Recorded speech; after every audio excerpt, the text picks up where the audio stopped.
Consistency, strategy, and spirituality are going to be your big three to getting the results that you've never gotten before, ones that last. And one of the biggest questions I get asked is, Lexi, how do you stay consistent? How do you stay motivated? How do you stay consistent? I'm going to tell you how. The first thing is obvious, having an actual plan. No, not the little workout plan you built in your iPhone notes or the YouTube workouts. I mean, an actual structure that is able to be prolonged over a period of time. And we're going to the gym and doing a bunch of random shit. We're not totally sure what we're doing with our nutrition beyond eating clean.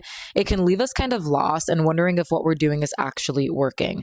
Having an actual training plan that is broken into different mesocycles and phases of progression allows me to not just go into the gym with the goal of just going heavier, but I actually have clear metrics to focus on to make sure that I'm improving in my training.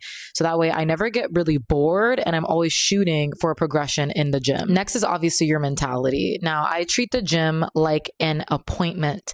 So if it's a call that I have for work, I'm going. It doesn't matter how I feel. I got to show up. There's a different sense of urgency when I'm obligated to go because of something else, right? But then when it comes to ourselves, sometimes we be negotiating, right? We're not as accountable. So I just flip the switch and I act like, the gym time that I have at 9 a.m. or 8:30 a.m. is like a meeting, like a work meeting. I put it on my calendar and everything, and I show up with that same obligation as if it was anything else. And lastly, being the Pisces I am, I have to bring in the spiritual sense. That is what really helps me stay consistent. Because when I feel a deeper connection to what I'm doing and why I'm doing it, it doesn't just become about discipline, but about devotion.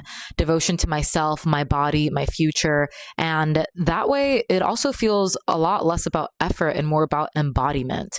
This is what's helped me stay consistent over the long run.